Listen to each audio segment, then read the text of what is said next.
સાબરકાંઠા જિલ્લાના પ્રાંતિજના તાજપુર પ્રાથમિક શાળા 1 અને 2 માં કન્યા કેળવણી મહોત્સવ અને શાળા પ્રવેશોત્સવ કાર્યક્રમ યોજાયો હતો, જેમાં કાર્યક્રમની શરૂઆત મહેમાનો દ્વારા દીપ પ્રાગટ્ય તેમજ પ્રાર્થનાથી કરવામાં આવી હતી। ત્યારબાદ ઉપસ્થિત મંચસ્થ મહેમાનોને પુષ્પગુચ્છ આપી સન્માન કરવામાં આવ્યું હતું। આ કાર્યક્રમમાં Shrimati Shamina Hussain IAS, principal secretary to government Narmada water resource સચિવાલય ગાંધીનગર, શ્રી ગજેન્દ્રસિંહ રાઠોડ, કાર્યપાલક ઇજનેર શ્રી ગુજરાત રાજ્ય પાણી પુરવઠા અને ગટર વ્યવસ્થા બોર્ડ હિંમતનગર, પટેલ દેવદત્ત કુમાર ચંદ્રકાંત, સીઆરસી વરાણ, સરપંચ શ્રીમતી વીણાબેન રમેશભાઈ ચૌધરી, દૂધ ડેરી ચેરમેન શ્રી જી.કે. મકવાણા, તાજપુર પ્રાથમિક શાળાના અધ્યક્ષ કિશનસિંહ રાઠોડ, તાજપુર પ્રાથમિક શાળા 2 ના અધ્યક્ષ ભરતસિંહ મકવાણા ઉપસ્થિત રહી આંગણવાડી, બાલવાટિકા અને ધોરણ 1ના બાળકોને શૈક્ષણિક કીટ આપી પ્રવેશ આપવામાં આવ્યો હતો।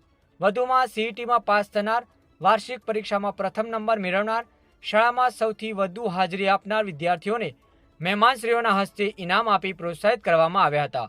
ત્યારબાદ આભાર વિધિ કરી ઉપસ્થિત મહેમાનો દ્વારા શાળાના પટાંગણમાં વૃક્ષારોપણ કરી કાર્યક્રમને પૂર્ણ કર્યો હતો। આ કાર્યક્રમમાં પ્રાથમિક શાળાના આચાર્ય શ્રી પરમાર રાજુભાઈ એમ, પ્રાથમિક શાળા 2 ના આચાર્ય શ્રી દરજી શૈલેષકુમાર, એસએમસી અધ્યક્ષ, સભ્યો, આંગણવાડી બહેનો, આરોગ્ય સ્ટાફ, ગામના આગેવાનો, વાલીઓ, ગ્રામજનો, શાળાના શિક્ષકો તેમજ બાળકો મોટી સંખ્યામાં ઉપસ્થિત રહ્યા હતા। આ સમગ્ર કાર્યક્રમનું સંચાલન શૈલેષકુમાર એમ પટેલ દ્વારા કરવામાં આવ્યું હતું। અહેવાલ અલ્પેશ નાયક।